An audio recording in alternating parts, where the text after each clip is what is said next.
Thanks so much for watching our show. We really appreciate the support. It costs a lot to produce, so we're asking for donations and pledges here on Patreon. Thanks again. Welcome to See It and Feel It with Dr. Brett. And I'm Dr. Brett, and today I'm here with Christina Town, who was a college soccer player and is a future life and holistic life coach, right? And also a future podcaster. Awesome. So tell us about your sports background first. How'd you start and where'd you start and why soccer? Okay. So when I was younger, my mom was very generous and let me try out all different kinds of sports. So I played basketball, football. I did tennis for a little while, but I decided... Football? Yeah. Can I interrupt? Yeah. What kind of football? It was flag football. It was just like in middle school, but I got to be the quarterback until I sprained my thumb. But it was fun. Okay. What grade was that? 7th and 8th. Okay, cool. Yeah. And how far were you able to throw the football back then? Any idea? I don't know how far. I mean, probably... Quarterback, and it's impressive. Yeah, I could throw decently far. I mean... If I would probably say like the horizontal length of the 18-yard it's like 40 yards or whatever. It sounds pretty good. I mean, it was good. I awesome. practiced with my dad, so you know. Very cool. What was your dad's sport? My dad, he didn't do sports. He trains racehorses. Oh wow! So that's his thing, training racehorses. Yeah. Wow, impressive. It's kind of different, right? Yeah, it was the family business. So he just got into it. And very cool. He just recently retired. So congratulations. Congratulations. I do the Thai thing. My wife is Thai for those that don't know. So it's just a habit. But yeah, so you got permission from your mom to try out all these different sports. And then eventually you gravitated towards soccer. How'd this work? Yeah. Soccer was just my strongest sport. So I decided to follow it. I was playing recreationally like most people. And then a travel coach was recruiting and I tried out for his team. And that's I started a little late. I started in middle school. So I just... It's not so bad, right? But like it's a little late middle school, but right. And you played basketball too? Yeah. How long did you last? Point guard, shooting guard, what were you? I was point guard for a little while. Wow, point guard. I like point guards. I played for like 2-3 years. Oh, cool. Yeah. Very cool. And then you transitioned to soccer in high school for real? Yeah. Like that was your only sport? Yeah. I stuck with soccer and let me see. I think I had 2 injuries in between my whole time playing. So my final injury was senior year. And so I didn't begin college playing, but my sophomore year of college, I decided to go play. Gotcha. For a university. And what happened? How bad was the injuries in the injury or something? No, I fractured my ankle. Oh, okay. I fractured both of my ankles. Both of your ankles? Not at the same time. Yeah, that's pretty awful. Those are, Yeah, how long did that take? It sounds like it took like a year or so. Yeah, and since I wasn't going back into sports, that ankle is still just like a little funky. It's really like loose in its socket. So. Oh, really? Did they put like something in there? I mean, I've got a plate in my wrist. No, nothing? No, so there's no support for it? No. I'm going to a massage therapist now, and she's telling me like the different exercises that I can do to strengthen it. But it's just... Has it affected other parts? Because I know when I've been injured in the past, it tends to affect other parts of your body. Does it mess up like your low back or shoulder, because one part can screw with other parts? I think I'm learning that now, that it's messed up my hip alignment, and particularly like my psoas muscle, for anyone who knows what that is. Yeah, well, tell us about the psoas muscle. The psoas. The guy behind the camera seems to know what it is. Yeah. A yoga instructor, so. It's actually really important. It connects your upper body with your lower body. So that's the muscle that wraps around kind of in like a V shape around your hip area. And it allows us to bend over and pick things up. Gotcha. So, I think now, because when I do too much forward bending, when I'm watching TV, I'm always stretching. It's just a habit. Yeah. And when I bend forward for, to try to touch my toes and stuff forward, like it seems like my psoas muscle gets stuck there because it's like I'm in 2 pieces when right? Unless I do the camel, like going the other way. Do you do yoga at all or anything like that? Yeah, I do. I had to stop doing every type of vigorous exercise. Like I couldn't walk normally anymore. From I the was like ankle or from the? from my psoas. I was like Oh, swinging okay. my leg when I would walk, Wow. so I had to stop. And Wow. the only thing I can do is yoga. So that's been my saving grace right So now. no more soccer? Like soccer's done? For Or- now, yeah. until this is healed, because every time I try to go back and do any type of light jogging within 2 weeks, I have to stop. Wow. So this is pretty intense. And when was this? When did the psoas start to happen?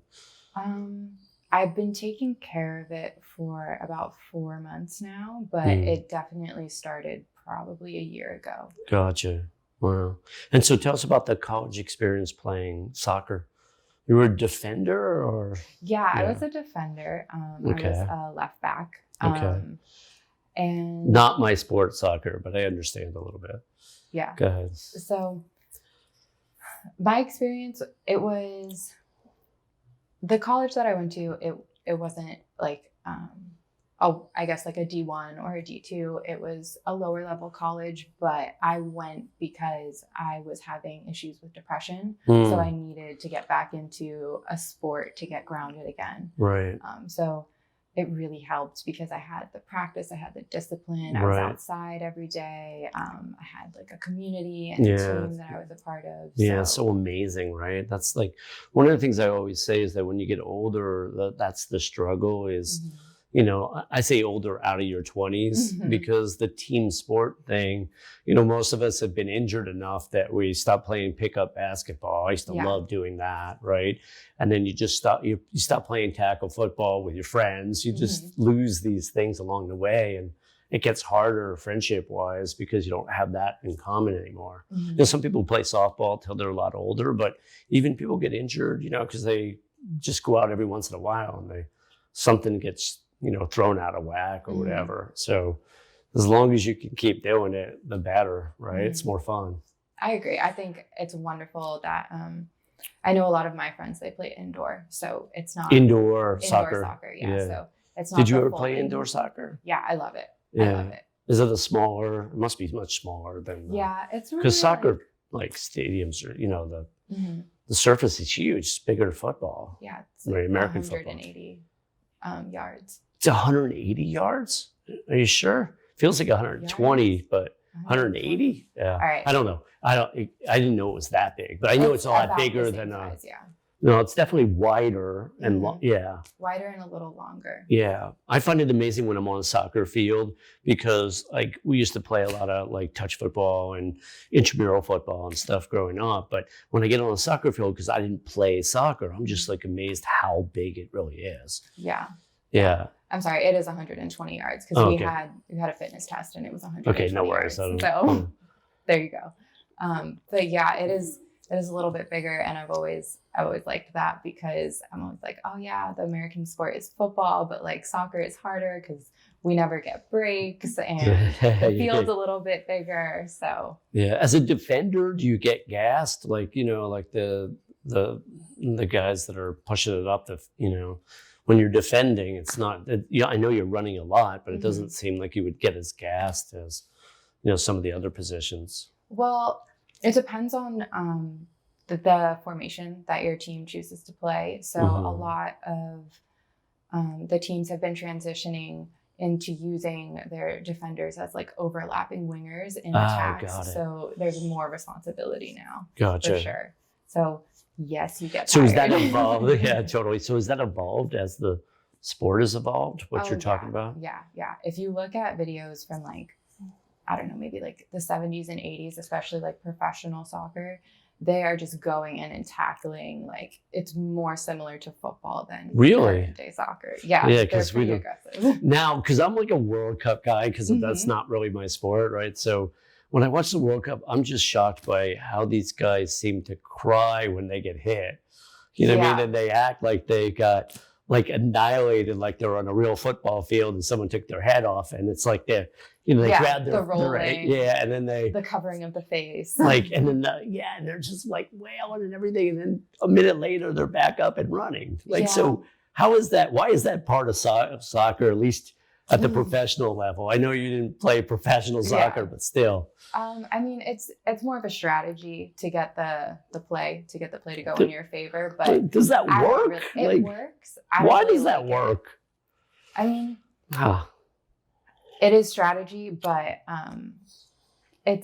they do have practice for that to practice. They actually practice like drama. They practice. I don't know how much they practice the drama, but they do have the practice of falling and set pieces. So I mean, if it's in a good area, they do encourage you to try and get the foul in your favor. Right. But it's not my favorite aspect. I'd rather you like play with integrity and play honestly and just tough it out and actually like just be honest. Yeah, totally. Now, are you watching a lot of soccer, like Premier League and all that stuff? Because, you know, we've talked about, we have one of my buddies is a soccer freak, but, you know, I mean, that's his thing. And he's just like the World Cup and the Premier Leagues and then he's watching it all the time. Do you actually stay up and watch like soccer from Europe and everything? I watch it normally in the mornings though. Typically English Premier League or anything that's happening with Spain and all of the Spanish leagues. They're 5 hours ahead, right? Yeah. So you're doing early morning. Yeah. But I don't follow like I used to just because life has changed. But I do still enjoy watching, even though almost all of the players have changed out. Everyone is like young and fresh, and it's nice to see. I mean, it makes me miss it, you know, like playing and being able to go and push myself really hard. But yeah, what was the hardest part? Was it the injuries of your like soccer career? What was the hardest part for you?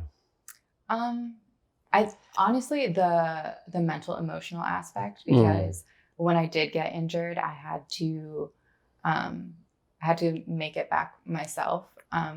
Coming from basically 2 years off, and I had 2 months to prepare to get ready to be playable, to be actually useful to my teammates. Totally.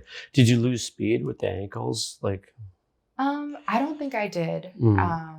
Just because it was my priority was to be back in shape. And then eventually with training for the next 2 years until I got injured again. The other ankle? No, I split my knee open. Oh, okay. Yeah. I mean, it's easy to get injured. It's amazing. Some people are just more injury prone. Right.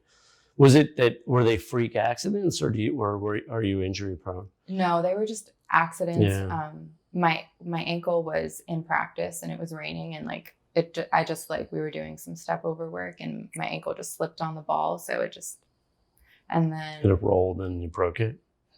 Just a fracture, but it was a hairline fracture in my growth plate. So it's kind of important because that's what will like, if it were to get injured and be permanent, then one leg would be shorter than the other. Oh, gotcha. I think like at least one out of two of us probably has one leg shorter than the other. Anybody that's gone to chiropractic over the years, they always tell you somewhere along the way, one of your legs is shorter. Whether it is or not, I have no idea, but it seems like a lot of us have that. Yeah. Whether you fracture your ankle or not.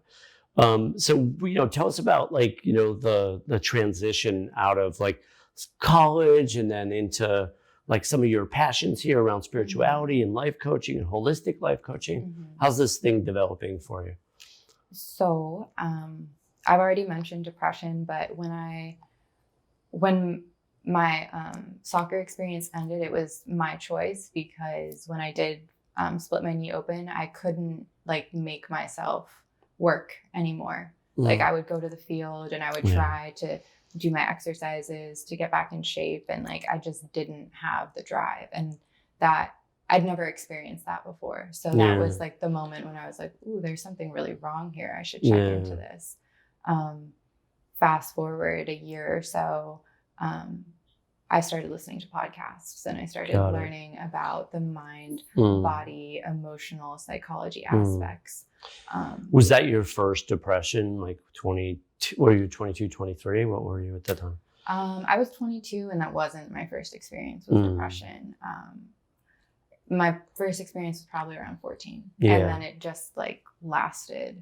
It runs in my family. So it's something that I'm aware of, but haven't really gotten the support. So I found it for myself in podcasts. Got it. Interesting. Yeah, I've been through 3 or 4 depressions in my lifetime. One was particularly brutal. I'm an identical twin. My twin has been through probably 3 or 4 in his lifetime. It does run in families, as you know, and then when you've had one, you're more likely to have another. And they're pretty insidious, right? Because sometimes until you're more sophisticated, now your second one, you can identify it. Probably the first one at 14, I would imagine, was hard for you to know what was happening to you. Yeah. And I mean, I was coming from a well-off family. Like my parents had worked their way up to be able to support us and take care of us, and like we didn't need or want for anything. So it wasn't like extravagant. But... Who's us? I thought you were an only child. Yeah, but like who's the us here? Are you a twin too? And no. just like I count all of like us as listening to us. I'm like all 3 of you. Yeah. Okay, I cool. mean we're a team. I'd like to think of us as a team. No, that's awesome. I mean, I'm just because when like when kids say us, I'm like siblings, right? Yeah. Or dogs, because I include our little family unit. I include the dogs, and even the dogs that we babysit. It's like us. But yeah, so this one was pretty rough. This first one. Yeah. It was one of those situations where it's like, oh, why do I feel this gloom and doom, and it's lasting for a very long time, and there's not. How long did it go on? How long did the first one last? It lasted until I started playing soccer in college. So 4 or 5 years almost, like 3 or 4 years? Yeah. So was it, in psychology, they call it like dysthymia, when you have a low level depression that tends to last for 2 years or longer. Major depressive episodes are, a minimum of 2 weeks, but they can last a lot longer than that. But that's when the symptoms are pretty more pronounced. The hopelessness, the helplessness, right? Worthlessness, right? Trouble eating, sleeping, appetite, whatever. So was it more a dysthymia thing where you had a low level depression that lasted? Or did you actually go through a major depressive episode at 14, 15 where you were just like in a major funk? Thanks for watching See It and Feel It with Dr. Brett, and stay tuned for part 2 of this interview. Remember to like, subscribe, and share with a friend.